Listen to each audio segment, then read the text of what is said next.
Kita lanjut sambutan dari HDI Chapter Jabar Bapak R. Didit Harijanto, SSR MR HDI selaku Ketua HDI Chapter Jawa Barat. Kami persilakan. Nama Designer Talks atau Detox ya. Kegiatan ini sudah dilakukan kesekian kalinya dan kali ini kita melaksanakan untuk yang ke-12 kali. Kemudian kami menghadirkan dari berbagai lintas generasi. Kita juga ingin berkolaborasi antara HDI Jawa Barat dan HDI DKI Jakarta untuk berkolaborasi dengan PT Debino ITE. Sambutan dari HDI Chapter Jakarta, Ibu Ranu Skarvia MSN HDI selaku Ketua HDI Chapter Jakarta. Kami persilakan untuk syukur alhamdulillah kita dapat melaksanakan seminar kolaborasi untuk pertama kalinya HDI DKI Jakarta dan Jabar. Terima kasih atas dukungan dari Indobiltek sebenarnya pada saat ini, dan rekan-rekan dari, mungkin saya memperkenalkan dari ada Bu Larissa is from the Marian ya. Welcome to coming the seminar. Terima kasih dengan rekan-rekan mahasiswa. Terima kasih atas kehadiran semua. Selamat webinar. Terima kasih. salah satu Dewan Kode Etik Himpunan Desainer Interior Indonesia sudah berkarya dari tahun 1980 ya Pak. Ini lulus Science in Industrial Design Degree dari The Ohio State University di tahun 2005. Memulai karyanya di tahun 2004 dengan specialty berbagai macam klub, bar, kafe ternama di Jakarta, Makassar, Semarang, Surabaya, Balikpapan, dan Bali. Dengan panggilan Gina, wanita kelahiran 1987 ini menyelesaikan pendidikan S1 dan magisternya di ITB. Sekarang berkarir menjadi dosen tetap Institut Teknologi Nasional dan juga founder dari Gina Hafian. Lulusan desain interior dari Telkom University ini berkarya dengan Koloni Group Asia saat mendalami desain interior untuk public space dan hospitality di Jakarta, Bandung, Malaysia, dan Kamboja. Banyak sekali berkarya dalam sayembara desain dan menang pada Design Camp by. Silakan tepuk tangan yang meriah sekali untuk acara ini. Terima kasih.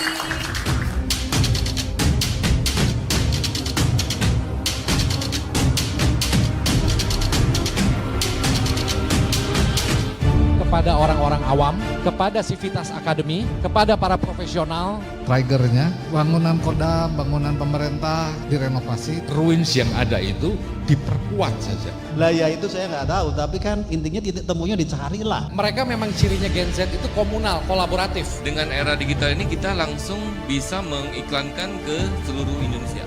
Overthinkingnya, aduh gimana ya kalau nanti desain saya jelek, gimana kalau ada orang yang jadi haters kita. Sebuah desain itu bukan bagus atau jelek, tapi yang ada itu benar. Lalu untuk fabric, kita juga ada penggunaan fabric yang sustainable. Kalau di kota tua Jakarta dekat laut, lebih parah lagi.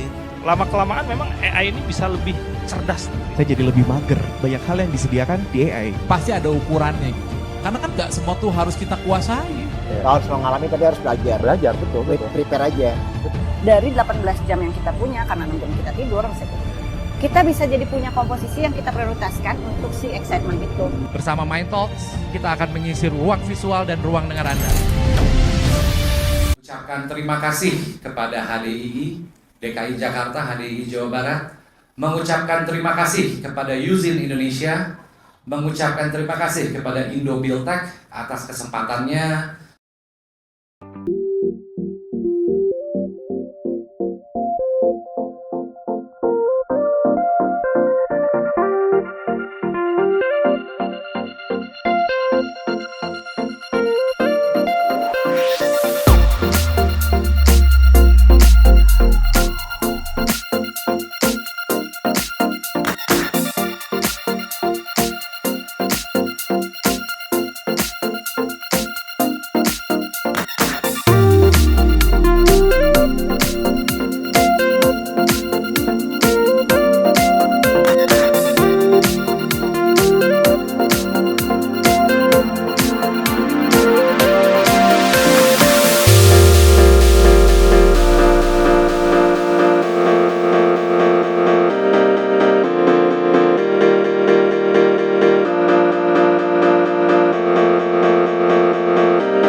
mengucapkan selamat datang kepada Ketua HDII Banten, Ibu Anggi. Terima kasih Ibu, selamat datang. Selamat menikmati shownya. Dan semoga nggak bingung kayak saya Bu dengar TikTok barusan. Ya. Agak-agak telat Pak Rohadi nih. Makanya saya mau langsung lempar lagi ke si bungsu nih. Saya biasanya dengarnya tap-tap layar. Nah, teman-teman, ada dengan kecepatan yang dilakukan generasi Gen Z ini tadi. Pak tadi bilang survei, dan lu melakukan survei dengan cara yang efektif. Apalagi melihat tadi lokasinya, artinya gitu. Sekarang kan kita menjadi citizen of the world, gitu ya. Lu bisa menjangkau Kamboja dari Indonesia, dari Jakarta ke sana. Nah, mengenai survei tadi itu dengan yang kamu lakukan, itu kalau dari pengalaman pernah ada risiko nggak sih? Sebenarnya itu resikonya sangat besar. Dan itu ada Satpol PP gitu di situ dulu, pas lagi ngebangun gitu ya.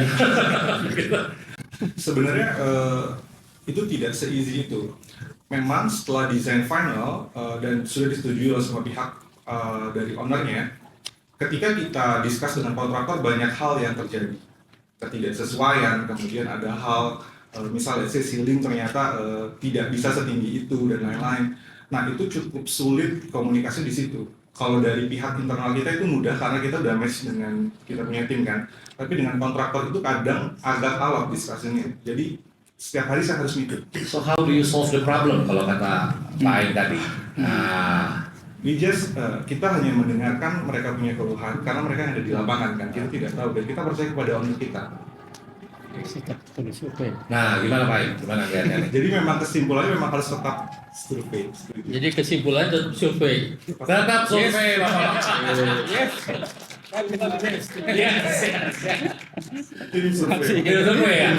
Nah, ada yang mau masukin nggak? TikTok yang saya tahu ya dance, konten yang lucu-lucuan gitu. Jadi pokoknya kita ada ya? Ada kita lewat TikTok kan. Tapi memang generasi Gen Z itu memang TikTok banget sih. TikTok banget. Nah, sedangkan mungkin generasi saya dulu mungkin yang lebih ke ya TV, internet. Jadi makanya kalau pas dengar sosial media dijadiin survei, oh menarik juga gitu. Tapi gini, Gina, lu kan artinya in between ya dengan Rama juga gitu. Pada saat lu sempat mengalami era kaset berarti ya? Kaset berarti ya? Kaset pernah. Kaset, CD. Tadi berarti meja mutoh masih ya? Mutoh ya betul. Kalau meja gambar, udah enggak?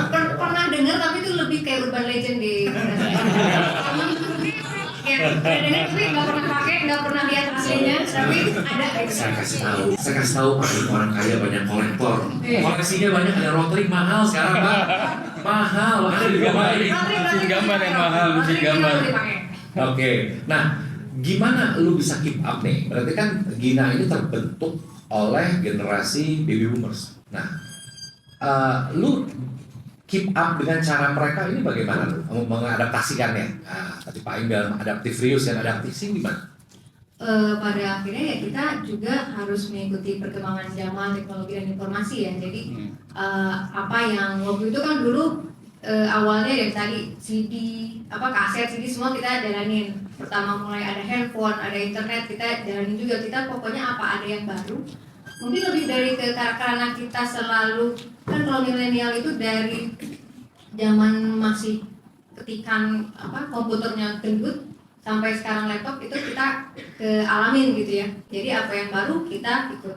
Nah berarti ini kan garis potong ya perubahan ya tadi bilang. Perubahan betul. Perubahan di generasi yang waktu itu terus ke yang sekarang. Sampai sekarang. Generasi 80-90an itu juga generasi MTV. Kenapa? Karena mungkin banyak kita melihat perubahan budaya, culture dan segala macam dari TV dan dari yaitu MTV lah yang paling gaul saat itu gitu ya, anak nongkrong gitu ya, anak 90-an. Sehingga di situ mungkin berpengaruh juga ke karakter kita yang mungkin ingin lebih ada suatu gebrakan apa, suatu yang baru, suatu yang nge-pop seperti apa, sehingga kita pada akhirnya butuh sesuatu. Kalau mau bikin sesuatu apa sih catchy-nya gitu, apa nih yang lucunya di sini, apa yang beda dari yang lainnya tuh apa. Nah tadi yang meja gambar yang mutoh itu kita tahu tuh kita ada meja seperti itu yang pakai hidrolik, pakai apa, keren. Pernah dengar. Tapi ya kayak urban legend aja, sampai sekarang saya nggak pernah lihat aslinya. Cuma pernah cerita, oh kita pakai ini nanti, wow keren gitu, tapi nggak pernah coba. Nah di sini yang tadi kita mulai gambar di kertas, saya waktu kecil juga sempat coba komputer yang pakai kode tuh kalau mau main game atau apa, sampai akhirnya ke komputer yang flat, sampai akhirnya laptop. Mungkin sekarang malah lebih sudah mulai mendesain pakai tablet kalau sekarang, pakai tablet langsung. Informasi pun dari yang mulai koran, majalah, dulu ada majalah Asri, majalah Laras gitu ya. Banyak itu semua jadi referensi kita, sampai akhirnya referensi kita pun berubah jadi ke tadi Internet of Things kata Pak Ing ya, jadi lebih ke internet dan lain sebagainya. Dari material juga mulai berkembang, seperti dulu itu zamannya saya baru mulai ada solid surface tuh tren apa pakai solid surface, terus ada rooster apa pakai rooster, jadi semua material baru kita coba. Sekarang apalagi sudah banyak sekali material baru, kayak tadi ya Yuzin udah punya breathable mortar, katanya itu udah macam-macam lagi tuh, kepikiran bisa dibikin apa dan lain sebagainya. Kayak dulu itu yang lagi tren juga adalah segala macam makanya di custom, karena semua udah bisa custom. Kayak karpet udah nggak perlu lagi kita milih milih di teksturnya yang ready apa aja yang gini, tapi udah bisa kita mau motif apa aja sudah bisa langsung dibikin gitu ya, semua bisa custom made. Zaman saya setelah ada AutoCAD kita mulai pakai AutoCAD di upgrade, kita juga pelajarin upgrade seperti apa. Lalu setelah itu pakai software modeling.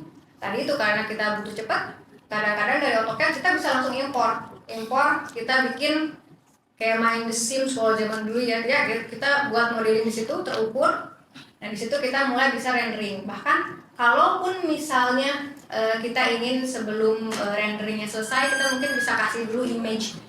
Nah akhirnya kita banyak berubah yang awalnya pertama kenal desain kita diajari dengan manual hand drawing, karena memang awalnya tuh sebetulnya memang sense-nya beda sih Pak.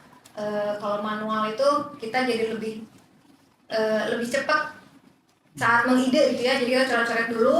Nah dari situ lanjut setelahnya kita mulai belajar gimana sih kalau pakai modeling dan lain sebagainya, mempercepat deliver gambar dan pakai software. Kita mulai gabung antara manual hand drawing dan software.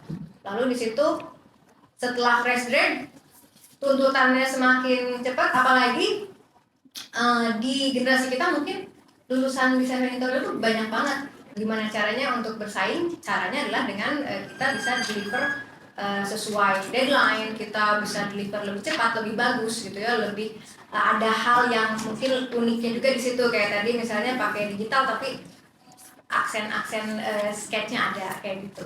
Jadi pada akhirnya gabung sih. Jadi nggak pure semuanya 3D, karena memang ada beberapa hal yang bisa kita capai dengan manual hand drawing.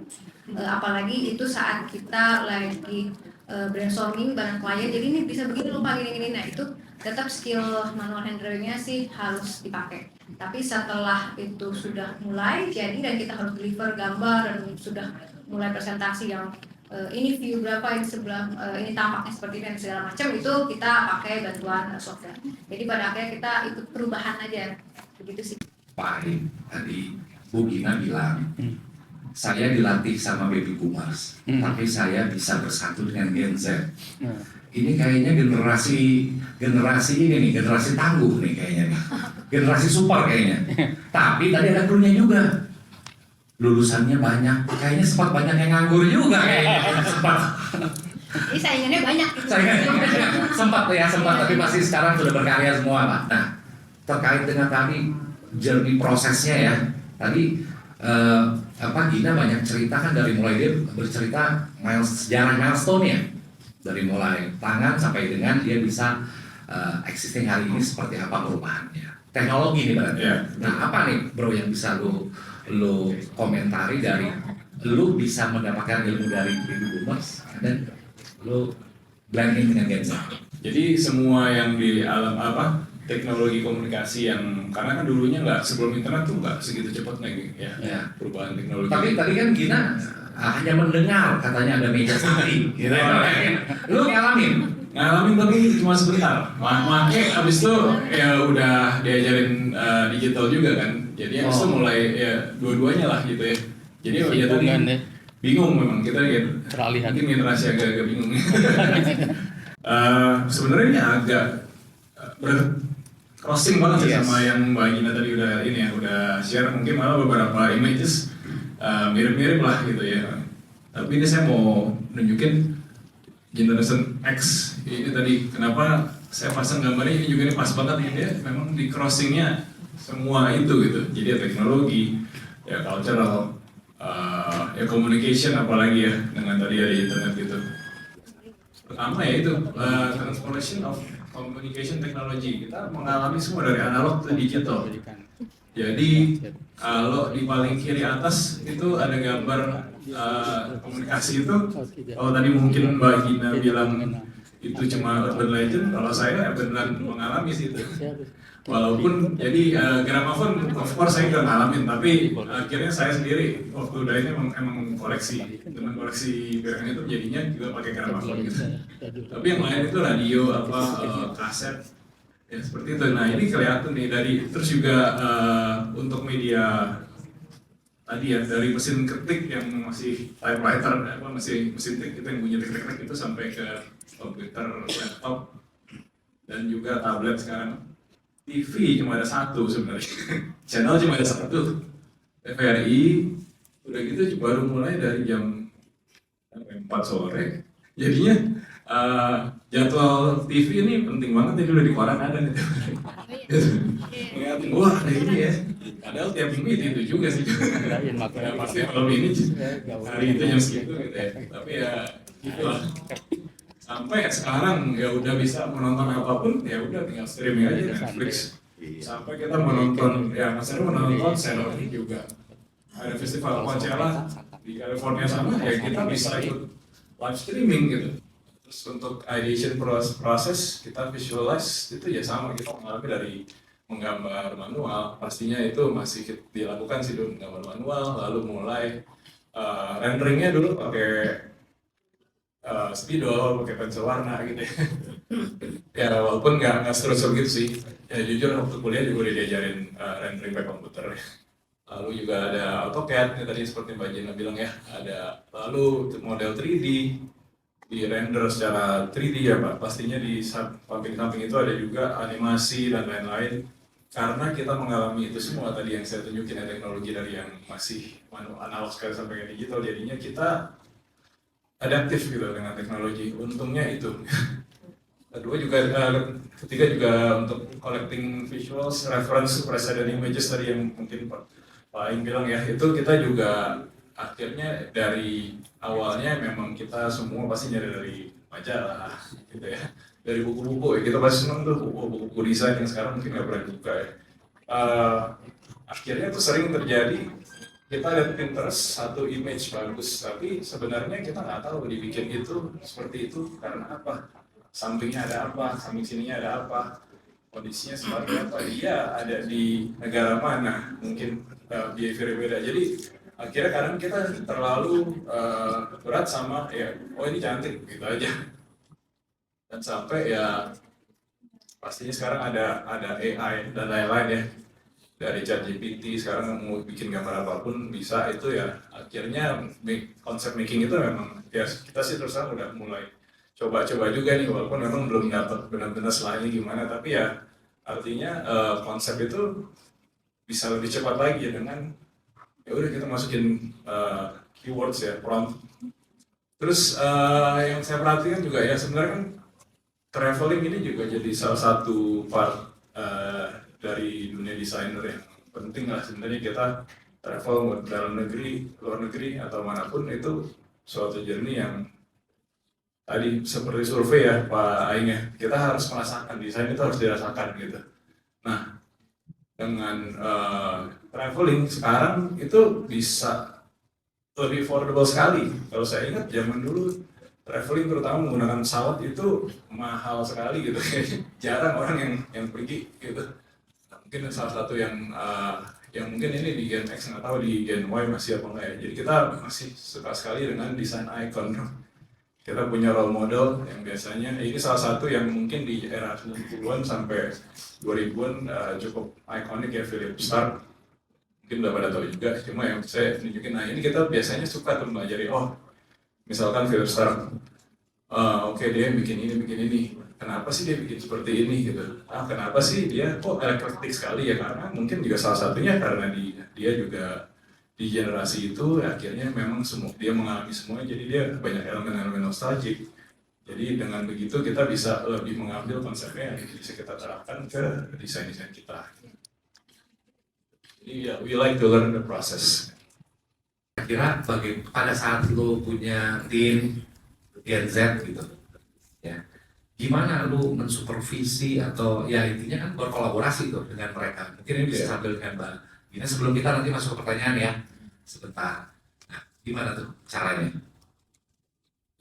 Supervisinya kan ya untungnya sih yang tadi kita harus mau belajar ya, artinya kita tadi kalau kita bilang. Jadi untungnya yang sekarang dipakai itu rata-rata sih, at least dulunya gue udah pernah pakai juga gitu.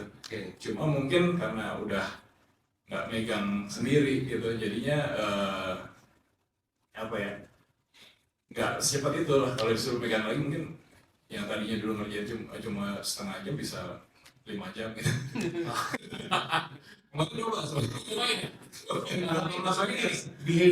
Behavior of work apa sih yang menurut lo khas banget misalkan dari tim yang Gen Z gitu ya?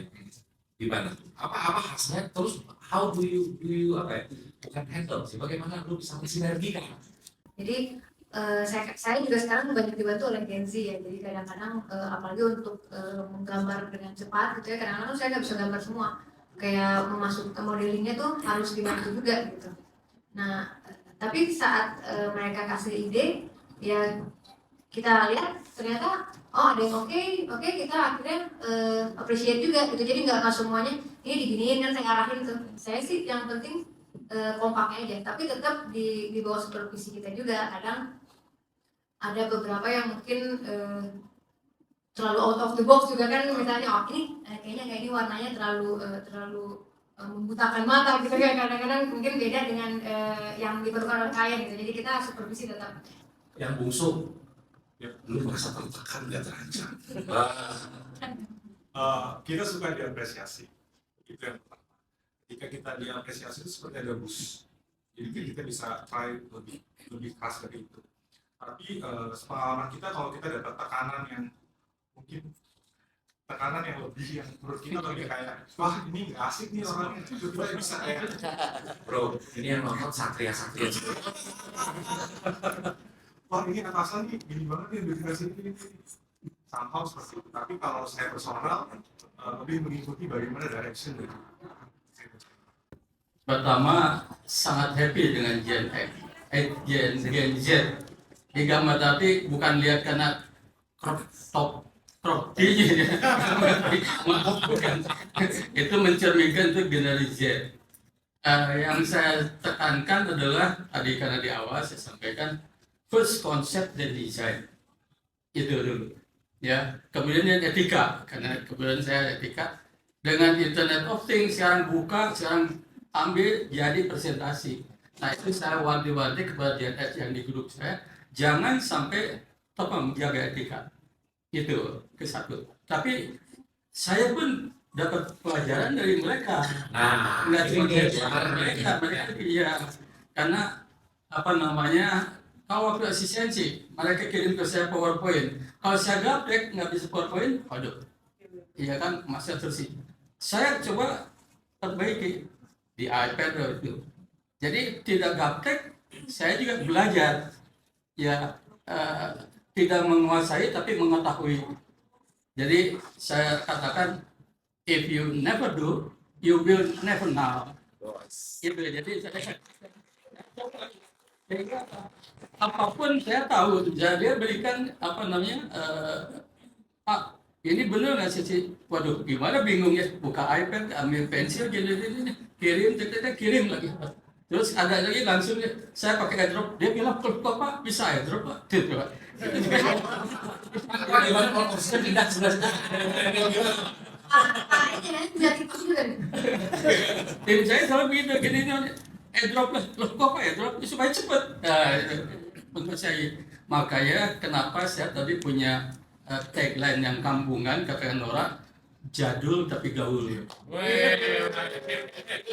Saya dengerin sesaat tadi, saya senang banget ya, dari Pak sampai yang paling muda, si bungsu itu. Ini yang harus kita sama-sama pelajari, bahwa kita tidak boleh, walaupun kita sudah tua, tidak boleh ketinggalan dengan teknologi. Akhirnya saya berpikirnya pakai ChatGPT. Tapi ChatGPT pun juga tergantung dari kepandaian kita. Karena begitu kita memerintahkan salah, dia keluarnya akan salah. Tidak akan sesuai dengan feel kita, rasa kita. Tapi kalau sesuai dengan aparat kita, ChatGPT itu gila. Pengalaman saya di 2005, kalau namanya masalah survei, saya setuju dengan Pak tetap harus survei. Saya mengerjakan kedutaan di Filipina, saya harus survei dan saya sketsa di situ. Saya setuju dengan tadi sketsa kemampuan, sketsa itu penting. Saya di depan duta besar, saya sketsa, langsung saya produksi digital dipakai. Yang kedua, satu tidak pakai survei. Di Davao, di konsen kita di Davao, Indonesia di Davao, saya tidak dikasih survei, cuman mereka foto-foto doang suasana. Ukur, saya akhirnya balik lagi, tolong diukur. Zaman dulu tuh gak ada internet yang cepat dan sebagainya. Saya email dulu, habis itu dibalas. Saya bikin produksi, dan akhirnya di sana masih ada miss-missnya. Feel di ruangan akhirnya tidak sama. Tadi saya setuju dengan apa yang namanya topografi dari internet, kita belajar dari situ. Gempanya bagaimana, arah mata angin gimana, angin dari mana dan sebagainya. Kami dari semua tim itu kita bicara interior terakhir, ya karena dia bicara semuanya dan kita akan memberi masukan. Kira-kira tanah timbunan itu pengaruh besar terhadap interior seperti apa? Kita harus menggunakan material-material yang tahan ya terhadap gempa, pergeseran dan sebagainya. Dan akhirnya adalah kita harus tahu bahwa ada material-material yang kalau kena angin laut harus ada pertahanan-pertahanan. Jadi semua ini adalah saya bilang kita yang harus kita kuatkan di dalam pendidikan desain interior adalah bagaimana mengolah rasa dan bagaimana membuat karsa kita itu kuat menjadi seorang desainer dan harus punya kemampuan untuk di depan itu ada teknologi apa di depan. Ini berbagi pengalaman saya.